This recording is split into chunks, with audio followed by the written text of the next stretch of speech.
Can you do me a favor and just check The on, audio? because, yeah, the audio was terrible. That is terrible. I just At no. the end, it was fine. No, you're totally right. This happened before where output. You're good. We're good. We're recording.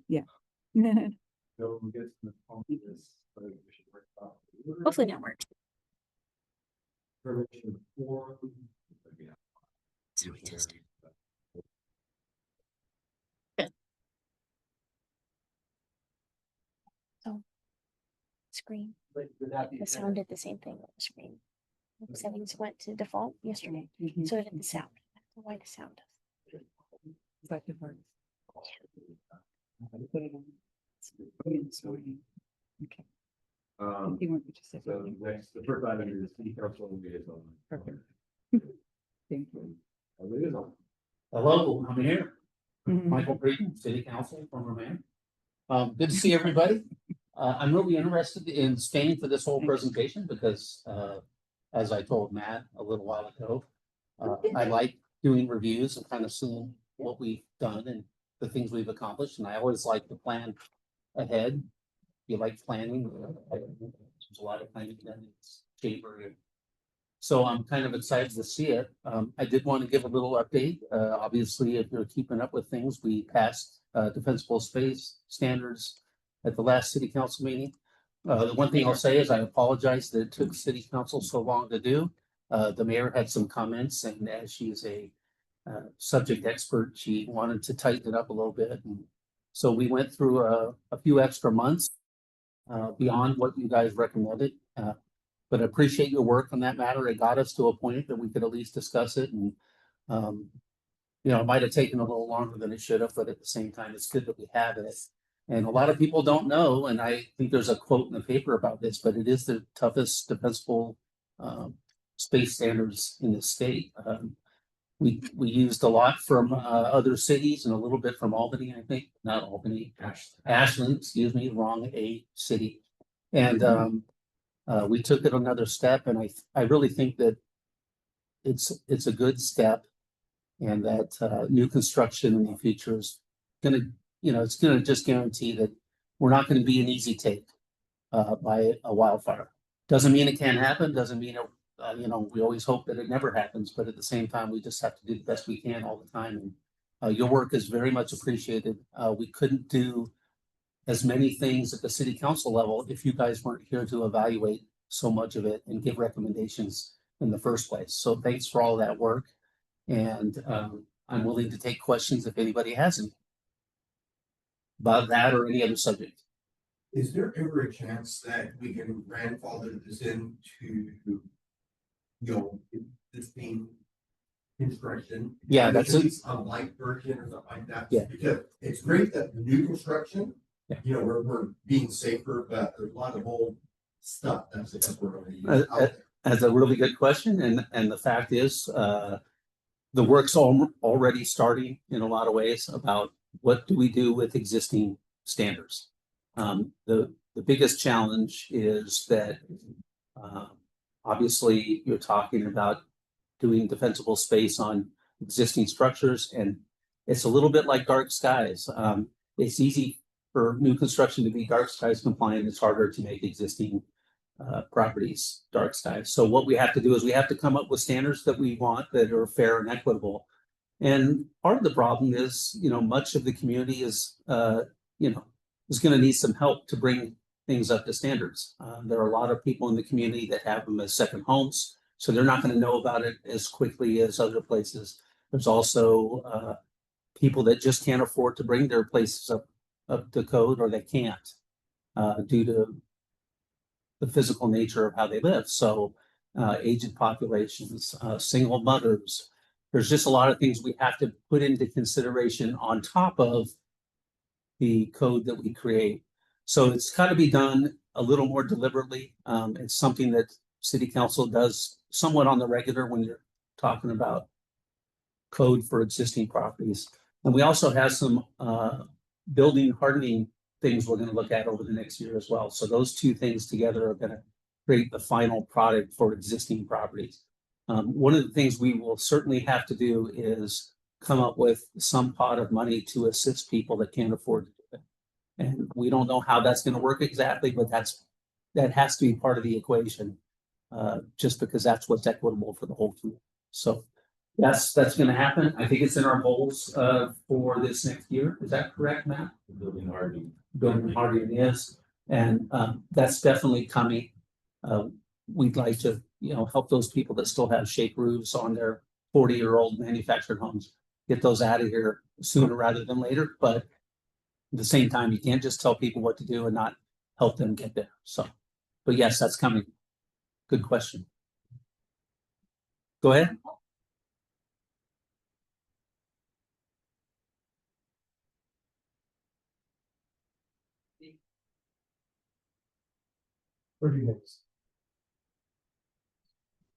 There are cases where we can call things an emergency and things are done right away.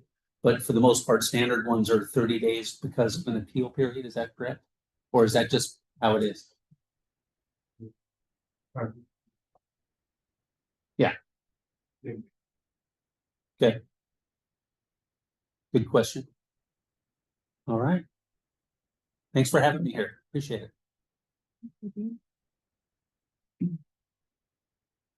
Next thing, I'm gonna visitor communication. This is time provided for individuals wishing to address the planning commission regarding issues not already on the agenda. Is there anyone who would like to speak? I think everybody that's here as a visitor can say something.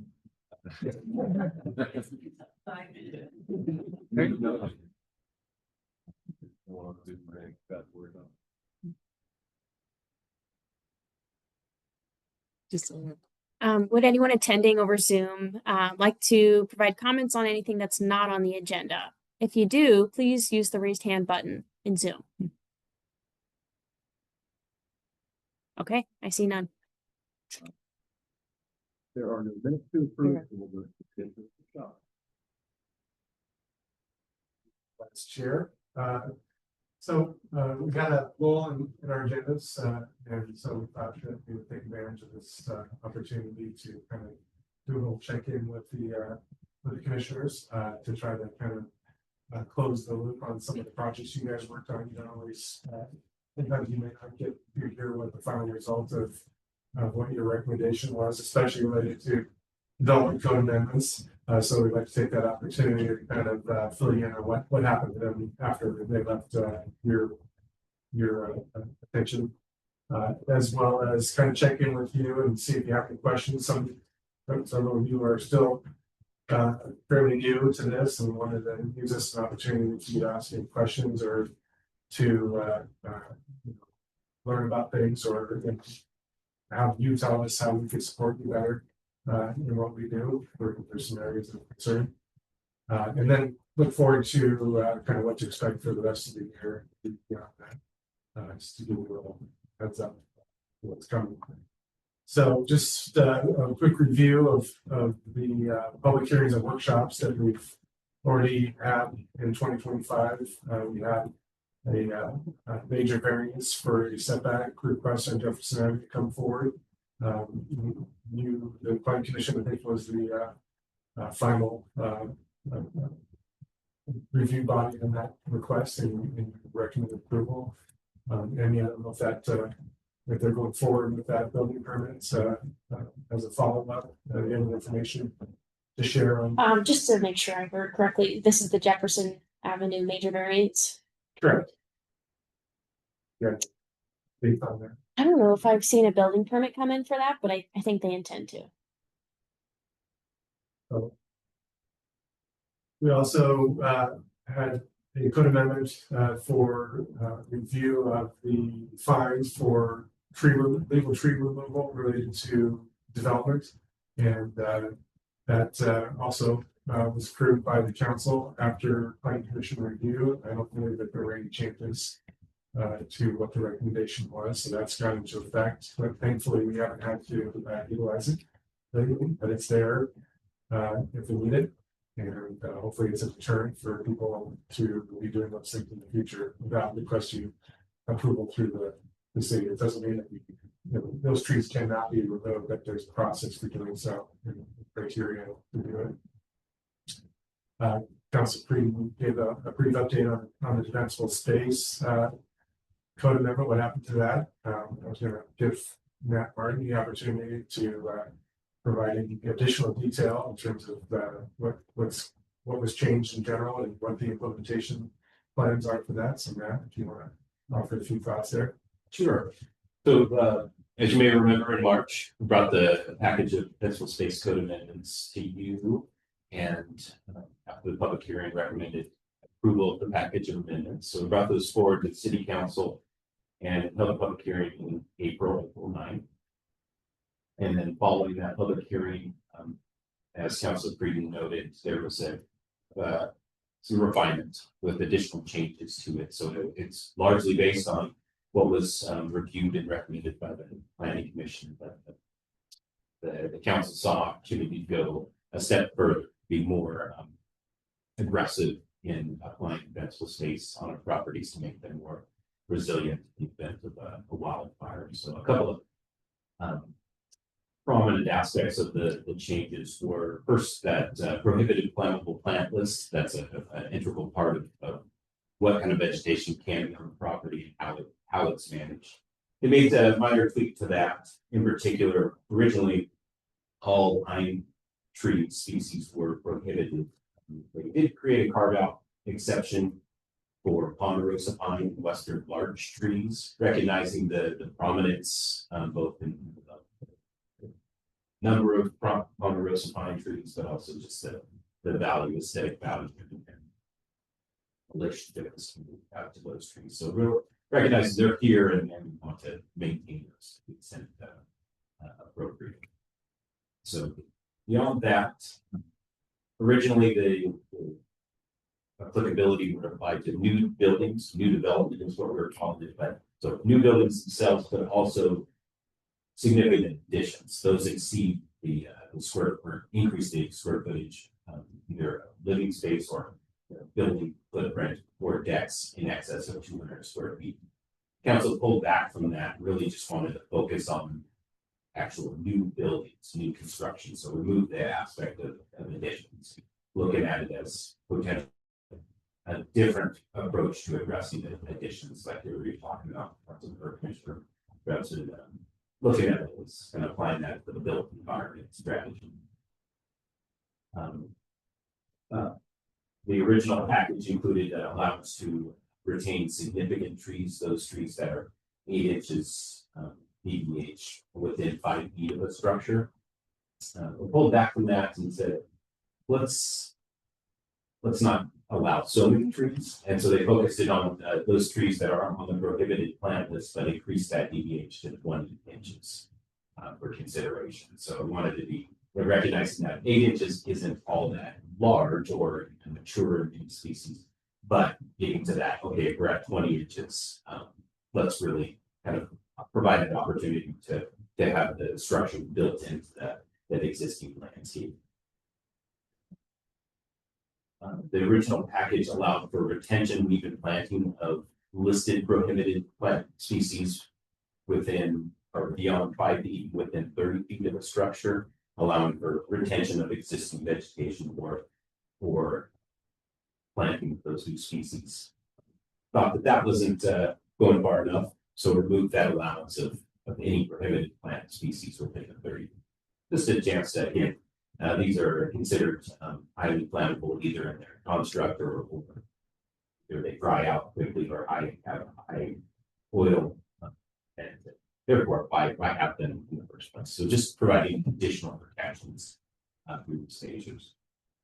And then lastly, the addition of standards for vegetation beyond the 30 feet from the structure. So not quite as aggressive as the initial 5-foot zone, the initial or the next 5 to 30 feet, but beyond 30, it can be more dense, more vegetation, but still there's some measures that can take place. Clearing ladder fuels under existing trees, lifting up the trees, providing canopy spacing, but not quite as aggressive. So you really have this graduated level of protection as you move closer to the structure.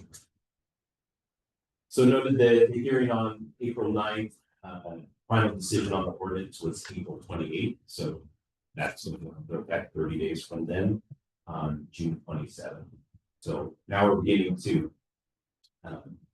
have conversations with the projects that will likely be applied for after that effective date. So it's starting to build it to start a lot of our communications that we have with potential developers or applicants so that they understand what would likely be applicable.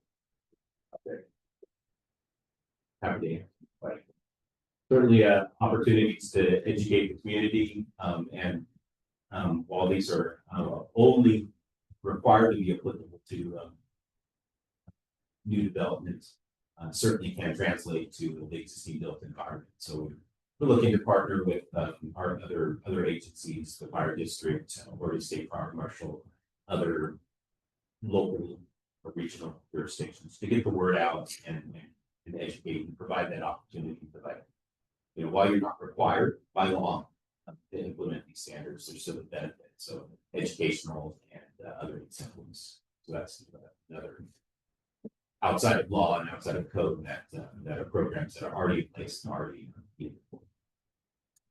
Any pushback from anything so far? Developers, Throughout the process, there was only a limited number of public comments. I think what is that? Is that silent acceptance? It largely is through land use. So that can't be assumed, but I think there's a recognition of certainly the virus in this area and experiences from the events that happened over the last few years in Oregon or more recently in Southern California. So there's a awareness and recognition that something has to be done. So there. Now, once we get it into practice or people start to try to implement it through their projects, some lessons will be learned, and certainly with any code, there's opportunity. I think we can provide. on the community land review committee, the interesting, we have this and that. And the one thing we're finding again and again is the firewise sort of blind stuff. So it's nice you have that rule that we can now, that we've been doing that. We're like, hey, you have a gate attached to your house, that's a no, but you can't go back and write, but that's the new ones. But it's nice to have the code now that we can refer to. I'm not sure, how does it work with homeowner association? I assume the city supersedes the homeowner association, is that right, in all cases? Correct. With the homeowners association, those CCNRs can be more restrictive. Right. But can't. That's But not restrictive. So graduated all the way down. That's great. Your own house rules. Certainly, yeah, these can be serve as inspiration within any of your neighborhoods or your. Make your property more resilient, safe for yourself as well as your neighbors.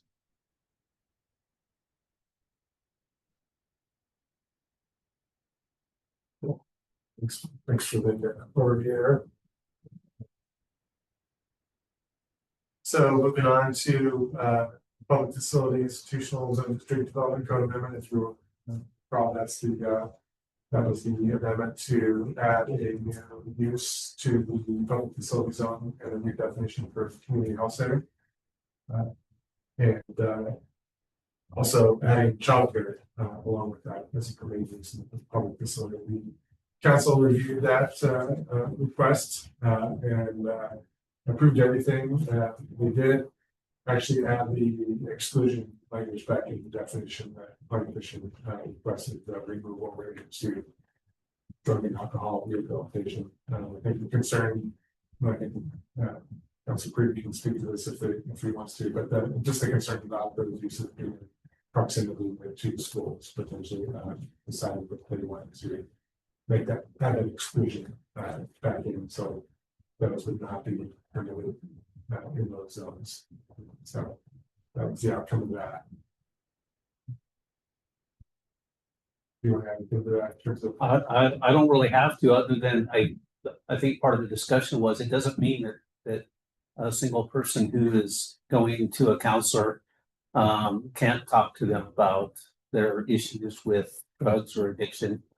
It was just the actual drug addiction piece by itself, and I think that was most of the discussion. It's like, doesn't mean you can't talk about it, but a lot of times with drug addiction, there are also other medications that are similar to drugs, and we just kind of didn't want to have that exposed in some of those areas that it could be, which is like schools and things like that. So it was a pretty thoughtful discussion.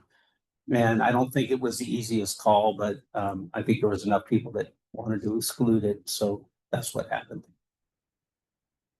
I don't think it was a unanimous issue at all, to be honest with you. I think it was just a lot of different discussions and you had to narrow it down to a majority. So. Any questions on the board? Cool, just like, I think we were unanimous and we were pretty adamant about the fact that we wanted to have. How we call it, you know, all this homelessness out there, a lot of it is due to. Substance abuse and, finding a good corrective actually in that. But anyway. Yeah. It is what it is. Yeah.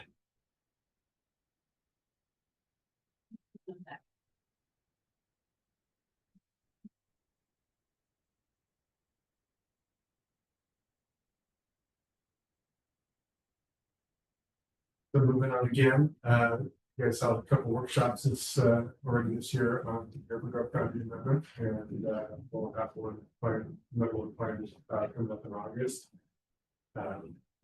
So we're continuing some of that. I know that there was some concern that we didn't get to spend enough time on the actual discussion of the boundaries. We had some other agenda items on there, or other things that took a little bit more time. We just want to hear from the public. The public comment took a little longer than that was going to, so that's a little less time. The discussions continue. Important discussions that everyone squash talked about affordable housing, but MLB affordable housing support is going to be a component of that discussion will take place at a later time in terms of what the specific components of how much is required or what AMI, what income groups are we targeting? Is it rental? Is it for sale? What is affordable housing? It seems like if our conversations continue to consume a lot by that. And then at the end, we're like, okay, what do you guys think of the boundary? Go shoot. We're getting up against the timetable here. So I think that we've got some ideas about maybe how we can make sure that the focus in the next conversation was almost entirely on the boundaries. Does that start with DGB? What's that? Does that conversation start with DGB committee? It does. Yeah, great. Yeah, it's gonna go back to the UTV committee in late July. And then looking at possibly doing another joint meeting. I guess that's something I can hear from you guys about how that context works or not for you. So at any rate, more work to be done, and we've got two meetings scheduled for that from the 40 in August. Thoughts about process there in terms of, yeah, go ahead. The request to not a joint meeting is too difficult to have that many people not. But it's plus number 7 it's not useful way to set up a meeting, and it was a waste of time. So I think we need to have separate meetings. Thoughts? Yeah.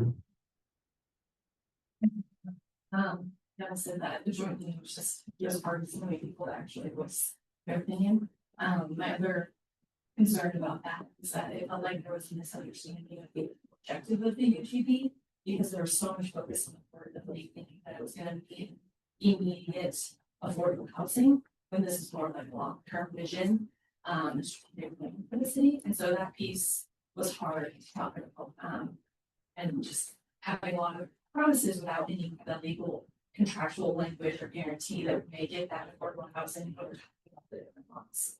So that was, we didn't really talk about the actual months that we are being given to look at now. It was more a hypothetical discussion. So it was just hard to get people to have that.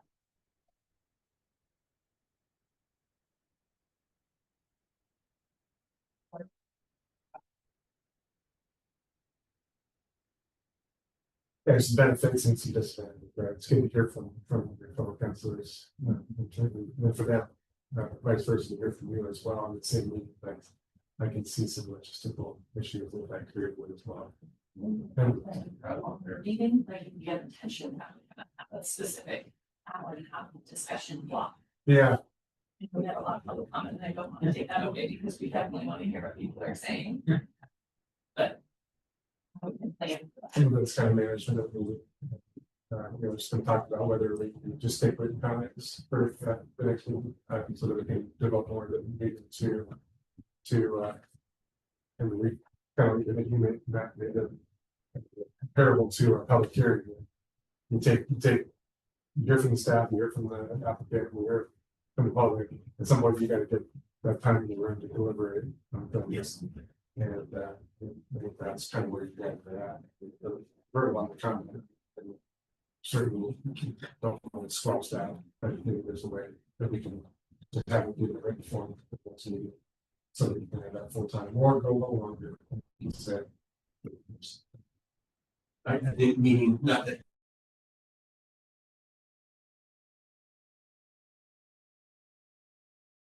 We got out on some frail stuff, a lot of frail stuff, and being really strict about where we get to play. I'm using that as an example, we were not playing, but having guidelines as to where we are operating within that meeting. I think will help a lot, keep things tighter.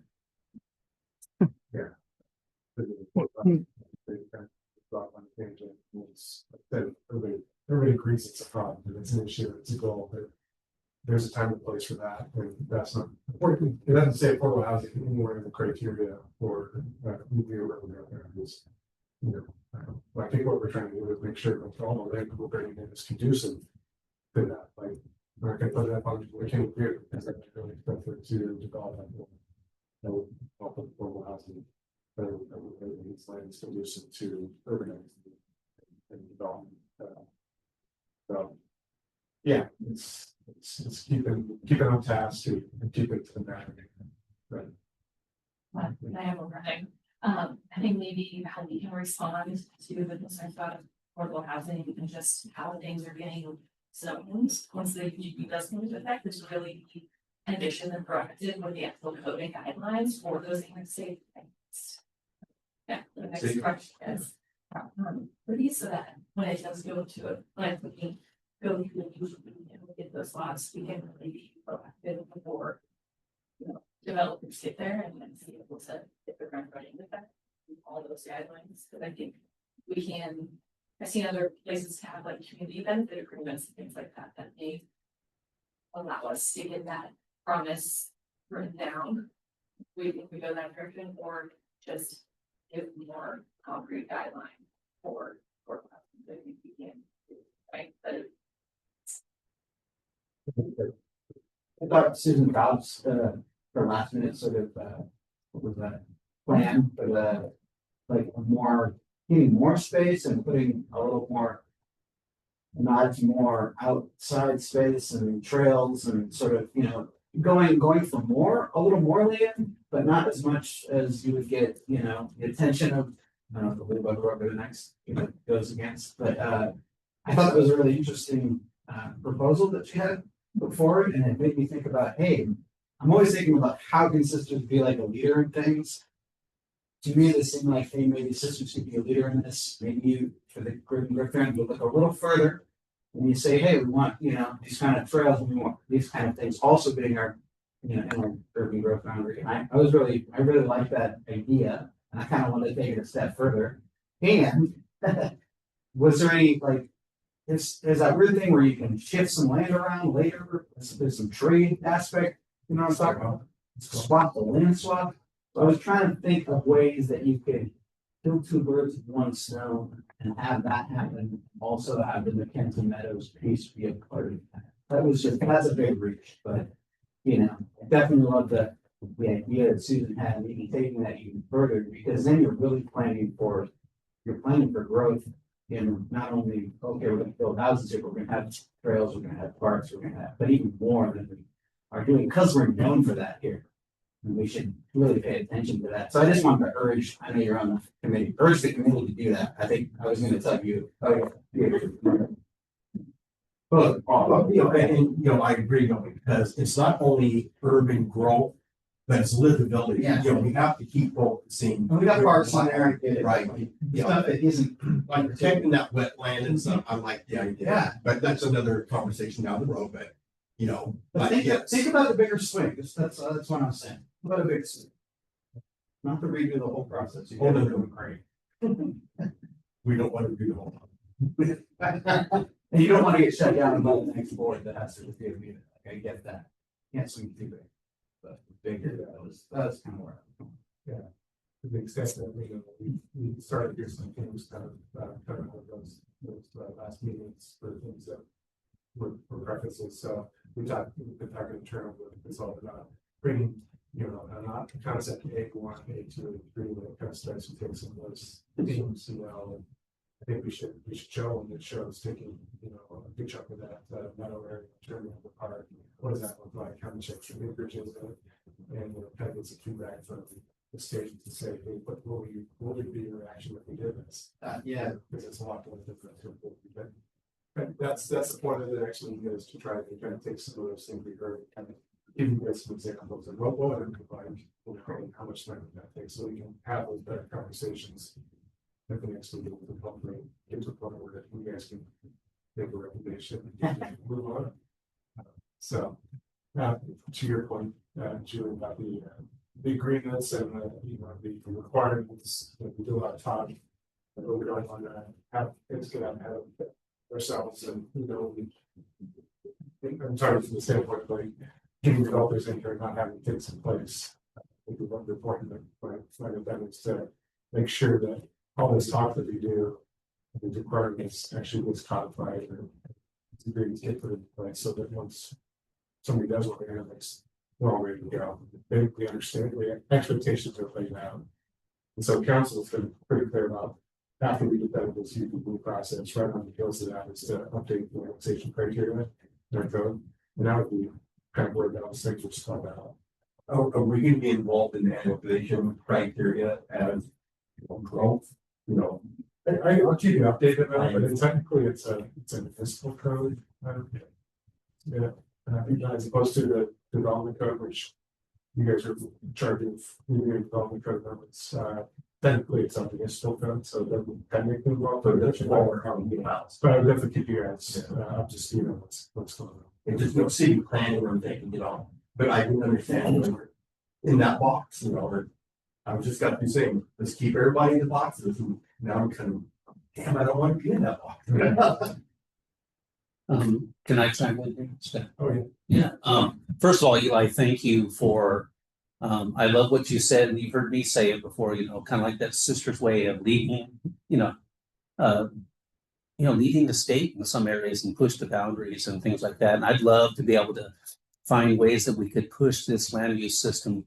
It's really clunky and we've been at this for 6 years, and I like the thoughts of, hey, even if we're not able to do it now, maybe we could shape the conversation about, well, why can't we set aside parks, future parks and UGB expansions instead of waiting, down the road? Because we do have sensitive areas, wetlands and White's Creek and things that, and I've said this before at the UGB level, planning committee level, the stakeholder committee, is that, honestly, I think that the city would take care of those places better than the county does. The county holds them and preserves them a little bit, where I think we could even take them to a different level where people could use them and appreciate them and see them and have the spaces be beautiful and also accessible. So thanks for that thought. The second thing I'll say is the next thing that we're going to kind of do, and we're going to start this process either later this month or next month, is the design standards. And we have to have those evaluated and in place also for future expansion. And so we're going to be looking at design standards and maybe not have such repetitious building standards and color standards like some new communities are, that maybe is beautiful in its own right, but maybe a little bland and a little too monochromatic. So we're gonna be looking at things like that down the road, and I think that those are development standards, correct? So I think you guys will eventually be involved in them. I think we'll start the conversation at the city council level, but then get it back to you through some kind of process. Is that correct, Scott? Design standards. I mean, that's something the planning commission should be involved in, right? So we might take the first stab at it and kind of evaluate what we want to do and create some framework for you guys to work within. But I definitely think you guys will be involved with that. And let's just hopefully development is pretty enough. It doesn't have to be perfect, but it could be better. That's what I think. So thanks. Been talked to potentially too much detail on this, but Later too, right? yeah, comments coming up. So here's all the type 2 applications that we've sent you with that you just get a copy via email when has reviewed most of these, and if you want to give an update on any of these in terms of status, who's coming forward anytime soon, or anything you wanted to know. Yeah, sure. That top table are type 2 land use applications that have been approved. There might be a couple other ones that like Matt or Scott have reviewed. Again, you would have gotten an email notice of those once they were approved. These are just ones that I've been reviewing. There were 2 recent land use approvals on Westview Loop, which is kind of it's technically downtown commercial, but it tends to be a mixed use development close to Pine Meadow Village. So we have a land use approval for some lodging suites down there. We recently had a change of use, so that modification up in Sun Ranch Drive, that was to convert the Funky Fauna microbrewery, which is inherently a light industrial use, and to convert it to a commercial use for a Sisters Wellness Collective. And the reason why that particular one had to go through a modification review is because that building is in the light industrial district, where we strictly regulate how many commercial uses can move into that vicinity. And so that's why this was a commercial use in a light industrial building. We had to apply some special regulations there. We had our first opportunity to implement the, what would you call it? Housing and land use efficiency measures. I think it was back in 2023. We adopted some new code to allow for triplexes in residential districts. So that minor conditional use permit is how we reviewed that application. It's actually right here on North Locust Street. And in part of that review, we discovered that back in 2021, North Locust Street was reclassified from a collector route to an arterial route, which makes sense because it's kind of part of the Barkley roundabout. But what that means is that street is currently substandard in width. So that street is going from 60 feet wide to eventually it will need to become 70 feet wide. I say street, I mean the right-of-way width. And that 70 feet of width includes, sidewalks, drainage swales, street trees, as well as the drivable surface itself. Ultimately, I think it will be 3 lanes. Shared center turn. Yeah, with the shared center turn lane. Street, street. Will have to be some improvements on people. Yeah. And so this is that was our, what seemed to be a simple application turned a little bit more complicated and nuanced. But it's great to kind of be able to catch those things and make sure that as development occurs, that we are making sure that our public facilities are able to be improved in order to accommodate that growth. So luckily we got that one approved. And we have a few other land use applications that are in, what's interesting, Crosscut Warming Hut is being proposed within the Sisters Woodlands development. It's kind of at closest to the roundabout when you're going down Barkley Drive. And then if you look on your right side, it's those 2 lots within the Sisters Woodlands area. Yes. On the whole. Up, down, year-over-year. Yeah. Quantity. No. Yeah, I'd say this is pretty normal, maybe a little on the lower side. I feel like a lot of my workload over the last 6 months has been taking care of projects that were submitted in like November of last year. And so as far as land use applications, we have these peaks of maybe November or December submittals, or like first of the year in January. Then we have another batch in like June, so that those construction projects or the land use approval occurs like end of summer and construction occurs during the fall. Or I don't know, there's kind of those peak seasons that happen. So we might be getting a batch of applications in the next month. And we kind of have the opportunity to have pre-application meetings and get those inquiries from potential applicants. So we get a sense of what that workload could be. But right now I'd say this is relatively average, if not maybe a little bit on the low side as far as applications. We're getting a lot of like smaller projects, or like, oh, I just need to build an addition. So nothing major.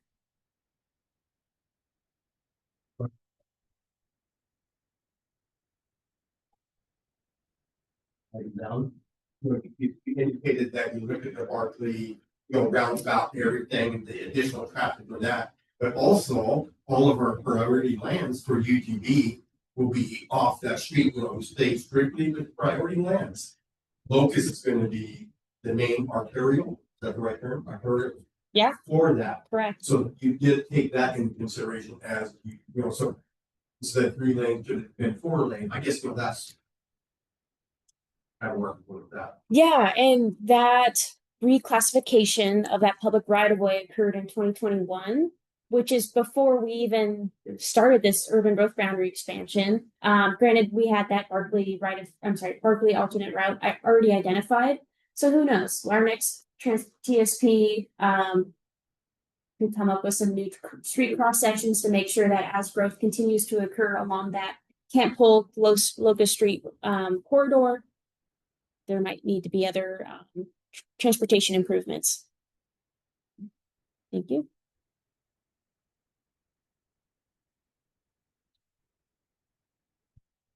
Questions for you to ponder.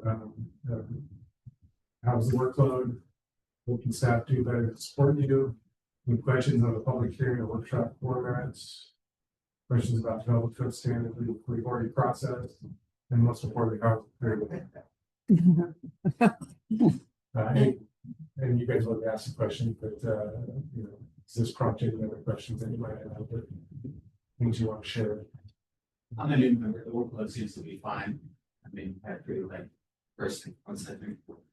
I think it's the lightest year. But we haven't had those big master plans come through anymore. Recently, for major fire lightning rod type projects where we've got lots of meetings and lots of public comment. I think the staff did a great job. I always feel like I can, even though you guys are asking questions, we're taking seriously. That's why I'm going to address that second goal of the staff. Yeah. You guys are rock stars. Yeah. I mean, without you guys, the way you guys feed us or help us along, we couldn't do what we're doing without the extra support that we have from you guys. So That brings us to number 3. Which we talked about, just maybe taking up some of the meetings that every point sometimes like our frustrations that we could address the last 2 meetings. Management meetings, and public comment, like you have to have evidence, absolutely, but also, having defined agenda items that can get attention where you need feedback, right? And you get to the next one, and you get to the next one. put stuff in the parking lot, for a bigger discussion. Yeah. That's the only thing. Well, I think that the time for public comment that we're through. That's needed to help manage. I mean, I wrote down all the comments, it was like interesting to see, it's more split than I thought, great process to go through, and I know that we need to have a process, but some of our members were having frustrations about them not getting to the point of the meeting, and that's fair. I want the meetings to be efficient, I'm big on efficiency. Actually, And the food is good, thank you. Thank you. That'd be a thoughts when for the rest of the year. And feel free, like you said, you those can contact the city attorney for some of your thoughts. You rate the commissioners, like how we do. Daily.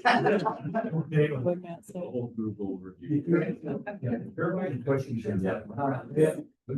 You're asking for us. And I think you guys are doing great. You should feel good about what you're doing, so. We need, Mm. it doesn't work without you guys, so. No, I appreciate the level of contemplation and critique that you have for our projects that are going forward. And it's great questions, and I want to reiterate before we leave, is that we're always accessible, so I'd rather you feel informed and prepared for the meeting instead of having a lot of questions in your mind, leaving those for the hearing, or the meeting itself, because it allows for more efficient use of that time, and allows us to ensure that you're prepared, that we're prepared with the materials that we already. So please reach out. Thank you. I think Ample that's time for you. provide a good environment for us to be open and honest, with our frustrations or, that kind of stuff, I don't feel uncomfortable saying, yeah, that's bad, because we all wanted that, that kind of thing, so. Thank you for making this, it sounds weird, but a safe environment to work. So as we look forward to, the rest of the year, as well as into the next year. Council goals, based on fiscal year, so. Using the rest of the point for the staff is a good place for us to think, that obviously informs a lot of what we do, relative to our work, load and our work plan. And specifically, related to what development code that we decided to take up. So these are some extras from the latest council goals for 25-26. One strategy is to continue to update the Sisters Development Code to bring it into conformance with the Sisters Confidential Plan, respond to changes in state law, implement council policies, and remove barriers to housing. And so the action items under that is develop a process to monitor the effectiveness of code amendments, study additional minor modifications to the city's short-term rental regulations, begin a process to update design standards in community development. We've implemented first action to a certain extent, in that we last year brought back the efficiency measures that we adopted back in 2022. We reviewed those with the council, and out of that came some suggestions, including looking at the updating the design standards. So from time to time, we will be bringing back things that we approved a couple of years later, and let's reassess how effective they were. Did it really achieve what we're hoping to achieve? If not, do we modify it? There were some folks on the council who wanted to revisit some of the regulations that were just adopted for short-term rental, specifically, I think more focused to condominiums. Previously, there were no buffer restrictions on condominiums, and that got added into the latest draft, and there's some councils that would like to revisit that. I'm not sure if there's an appetite amongst the majority of the council to do that anytime soon, but that did make it into the council goals, and so that's on there. We'll see. We'll wait for council to direct us to implement that. We're not going to big staff state jump into that anytime soon, unless directed to do so. But as Councilor Creed said, a big priority is looking at the design standards. So to that, and we're planning on a site visit for the council to go tour the Sister Woodlands project and Sunset Meadows, which are two of the bigger master plans. And now that they are halfway developed, to say, hey, what are the outcomes here? What review the design and say, talk about what worked and what didn't, what are some of the limiting factors, why decisions were made, what can we do, what changes can we make, all the context of the need for housing and state rules that require us to be clear and objective about under standards for housing. But we'll have a discussion and see what comes out of that, and I will probably provide the direction for any development programs that you guys would also be involved in. Other strategies, update city policies where you can implement best practices and reflect the changing needs and expectations of the growing community and city organization. Consider municipal code and development code updates and housekeeping amendments to be consistent with council policies. We have a whole host of housekeeping amendments that we maybe have, we kind of try to group together and bring them all together at one time. So try to justify the time and the effort. When's the last time we did one? It was about 2 years ago, I believe. So we've been keeping a list of other ones and just trying to find the appropriate time to bring them in. They keep getting kind of put to the back where they could do it. More important items to more pressing items to administer. But we'll see those from time to time. And then as we discussed about the actual action to increase community wildfire resiliency, we adopted and will be included in the building hardening standard, or no, I said take that back. We adopted the defensible space standards, but on the list is to consider building hardening standards. And that we're just waiting for the opportunity from the state to kind of facilitate that opportunity to get kind of is tied to the wildfire risk maps that were previously presented and tied, and we had to have been high hazard and wildfire urban interface built atop those building standards, but I think that there's such and hopefully a lot of communities that want to adopt it anyway, like Sisters does. Sisters kind of like Mike was saying, that wants to go above and beyond what the state requires. So we were looking at an opportunity to bring back those. And again, that would be something that is the municipal code. So it wouldn't necessarily be something that would be involved in the planning commission, or that we would keep you guys updated on that. It's something that goes with the with every. But on our work plan, nonetheless. So just looking out for the rest of 2025, obviously there's going to be at least a few more workshops with UGB, and then the council makes a decision and says go forward with this preferred alternative. That will be turning into the form of a land use application that will probably hit the planning commission docket potentially at the end of the year or start of the year, but the next year. And then area planning, which would be something that the planning commission would eventually have to council or is acknowledge. And that's part of those things in place for future development. And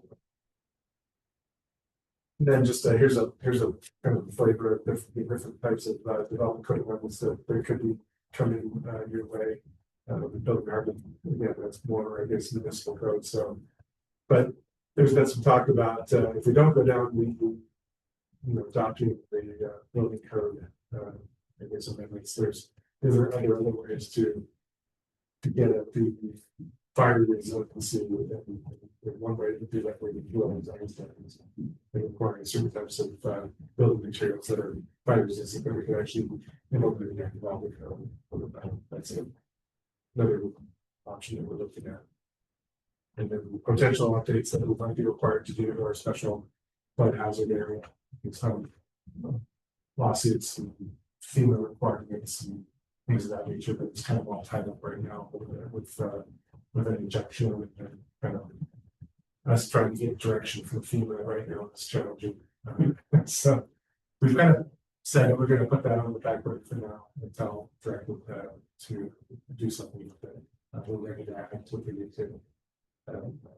It's notice, but at this point, I think we're going to just wait until further direction on that.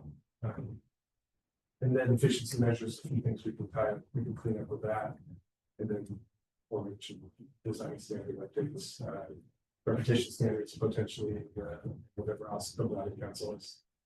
Site visit, very objective standards, and then those materials. We may just kind of package that all into one kind of effort to update design standards.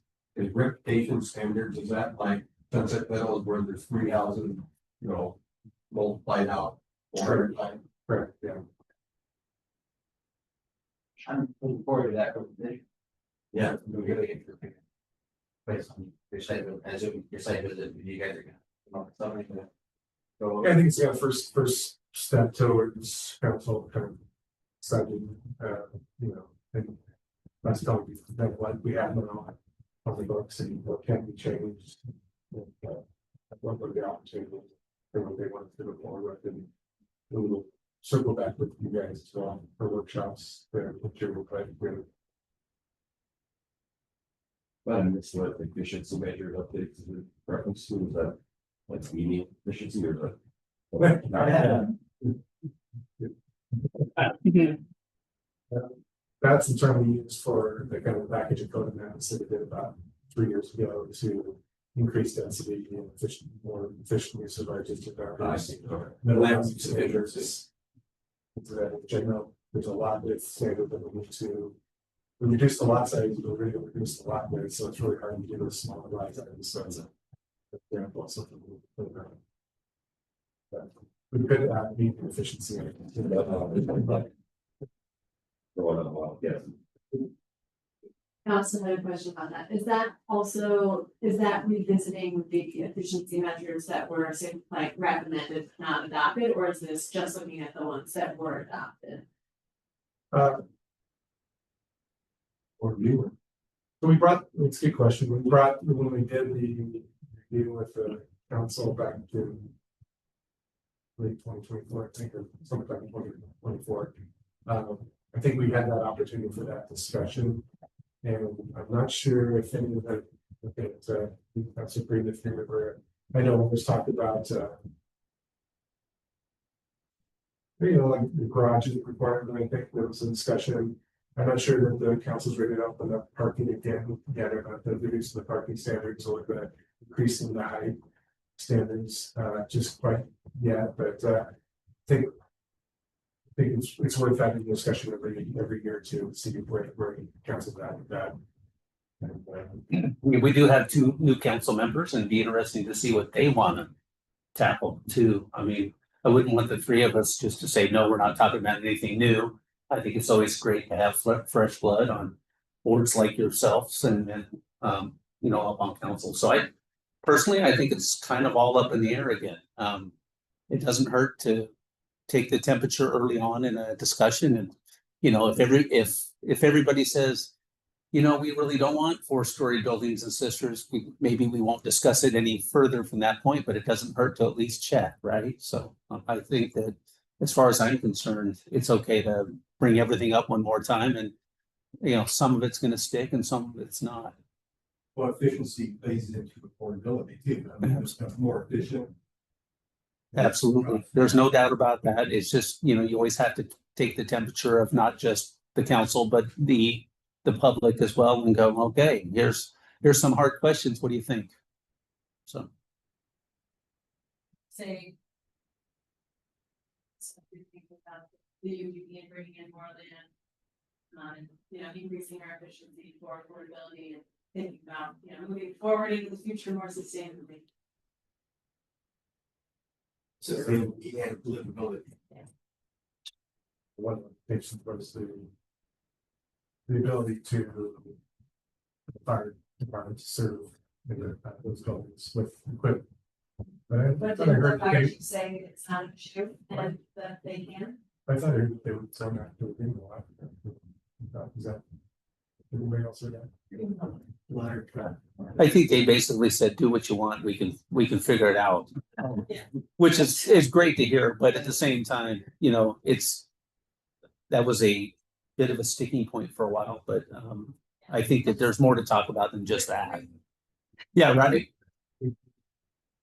True. Again, there's another, that's another example of a new voice, because we don't know what his voice is, right? At least on that issue. They throw it up, so we're learning. Yeah, right. I totally agree. No, go ahead. Well, the previous conversation informed the fire district that there's interest in serving this community with additional building heights or the need to serve the growing population. So they're, I don't want to say on notice, but they're tracking that, okay, they need to respond to keep their rating, they have the appropriate infrastructure and equipment to respond, so. At least the longer.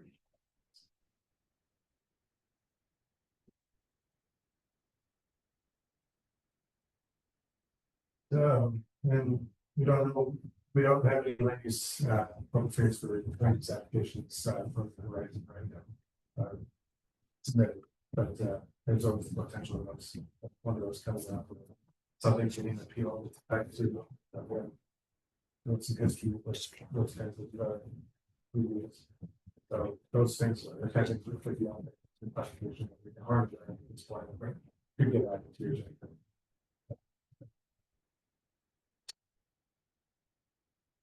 Slide.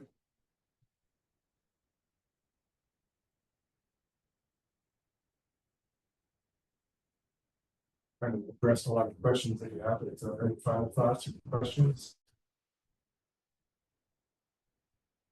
I think it's very important to have this first bullet there, that we do look at those efficiency standards, because we might want to consider one higher as opposed to higher. You know, urban sprawl or a little bit higher in some areas. I mean, we have a balance that we have to think about. And I think those, looking at the codes do allow or disallow, I mean, it's important that we revisit that, like I said, maybe not annually, but maybe annually. I will say when I have served on the planning commission, I never learned more than they bring in like fire chiefs, when they bring in the public works people, the people who know what the inside of a septic tank looks like, and how where the water lines go, and I feel like serving on planning commission is, yeah, you're doing a service for your community, but you're doing a great job educating yourself about how your town works, and that's been the biggest, you know, mind blow with me, is that it's just a great way to. That's why I said before, I'll say it again, like the more churn we have with more and different people serving on boards is great. The more people who know how all this stuff works, the better educated your people in the community are. Any chance we have to get people in here who are getting their hands dirty with the stuff that we have to do. With public works, the fire, whatever else, like just when they're talking about efficiency. Or how they call it, really, yes, that place, like, yeah, we don't want small. Oh, but what does a fire department do with a 4 or 5 or 10-story building? Right, I didn't even think about that, there are 10, what do I not know? Everything. So you previously know about You're talking about, Yeah. how septic tank, that's why we do that. Anyway, yeah, like I my first public works meeting we had, I had no idea that we had these tanks that with these particular mechanisms that shovel water down to the city from up in the hills. And you know, I imagined they were there, but I didn't know specifically where they were. Just things like that. Kind of broaden my understanding a lot. It's a lot easier. It's kind of cool if we had, monthly folder or something like that, an education workshop that's strictly, you know, like, public works or parks, you know, so we Yeah. understand how we interface, how we affect those other people and how they affect us, you know, and learning, like I said, the more we know about the way the city's put together, the better we can do our job. We so often are, you know, project specific, right? So we're focused in on like Right. what the task at hand instead of being set back with general people. Skills together. I would then argue sort of play together and get that background. You know, I know it's hard to plan that because you have to take care of things when they come up, but still, we had, you know, 4 a year or something like that, 3 once every 4 months on this a workshop. You know, even if it's not mandatory or whatever, just the optional workshop, you want to learn more about public works. Good.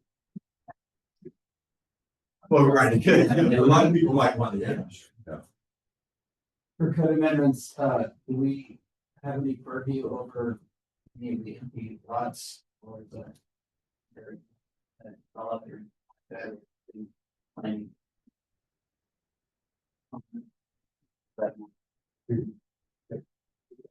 To encourage development in the right ways on those cases.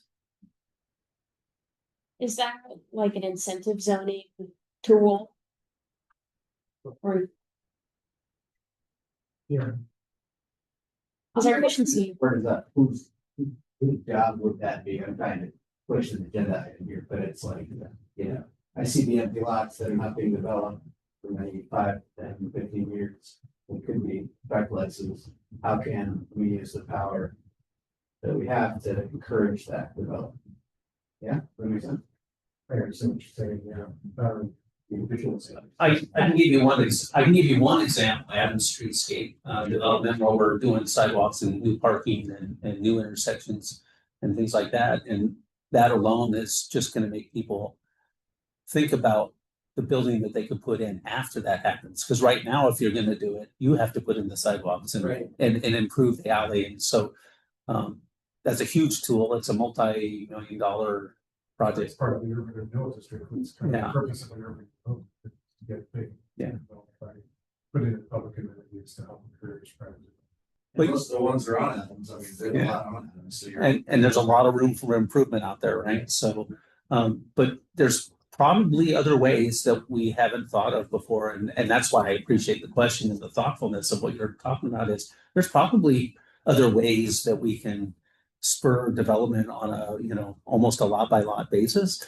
But we really haven't discussed that a whole lot, to be honest with you. I mean, we kind of, a lot of times at city council, we think in broader terms and bigger projects in bigger ways, but that's a great Yeah, question. the when you come down to density, you start having to go lot by lot and say, hey, why is this empty for 10 years and this or something on a zoning level, municipal level, Yeah. city level that we can do as a organization to help encourage development from there. Or, and this is radical, is there a penalty you can put on them that goes to affordable housing if they don't? Like, hey, you want to keep it empty, that's fine, pay us a bunch of money, we'll put it towards affordable housing. I'll agree with you. That's right. That was actually one of the things about, which we have this. Yeah.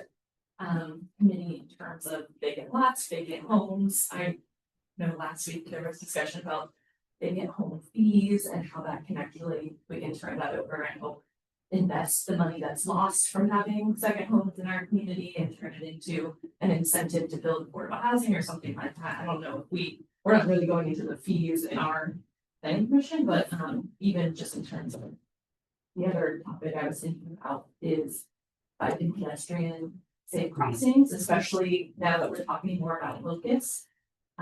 There's only these 2 crosswalks right here to cross, and as more residential is going to be built out towards the airport, there's need for more kind of safe crossings, and that's one aspect, but also working with ODOT in terms of a major thoroughfare, beginning non-car passage through from one side to the other. Especially if we extend that way and the schools are all over there, you have to go across at least one state highway to get to something. Makes me nervous. Exactly.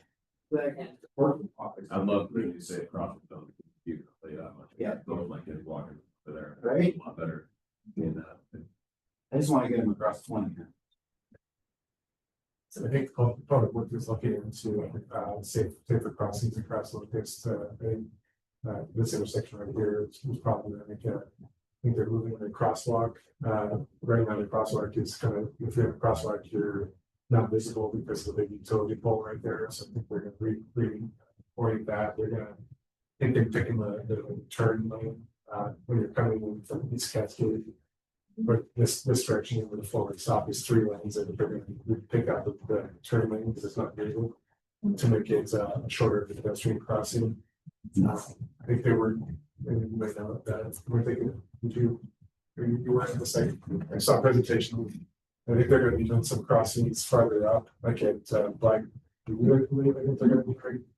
People already crossed it now. And we're gonna, I don't know if they're gonna put a flashing beacon there or not, but they do have some plans to help with crossing that street. It's right now it's challenging, could even get more so with your urbanization. Remember you said it takes like a lot of land to do something like a pedestrian overpass or like you have a full easement and Yeah. things sound cool in your head, but they're functionally. Yeah. Pneumatic. But to Julia's point, get some guidance from you guys on, are there ways for us as a board to help with any of that? you're asking a question. I don't know of any specific programs off the top of my head. I mean, I've heard communities have that and have kind of tinkered with their taxation rates for vacant lots to try to disincentivize some of the people who are land vacant. I don't know what opportunities the planning commission has for that, the city in general, but I've seen that happen before. It's all cited. You know, like these efficiency standards, you know, kind of some Yeah. incentives. Absolutely. Zoning incentives that we put in place to make it feel more attractive. But as far as making somebody develop a property they're not ready for, that's challenging. Sure. I don't think it would hurt at all if you guys came up with some questions about direction is to actually, come to council with those questions and, probably written is probably just fine, come up with some things you guys agree on that you might want to tackle and say, hey, hey, council, would you like us to do this? And if so, tell us when and we can, talk about it. I think that's certainly valid. Maybe review our efficiency measures report because it describes several tools and strategies and it kind of ranks them on level of administrative burden, legal risk, and what are high priority items, what are medium, low. Maybe we've kind of checked off a lot of those high priority ones and we could kind of start working our way through those recommendations. So we can't really to go after. Well, recognizing the efficiency measures were passed, those like 2 years ago, Right. and really just getting implemented with the large commons projects that are product of those changes. So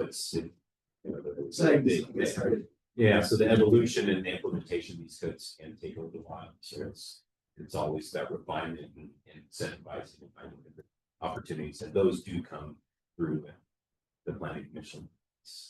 That efficiency report on the website. Yeah, if you go to the city website to maybe the documents and reports page, just type in efficiency and it should pop up under that.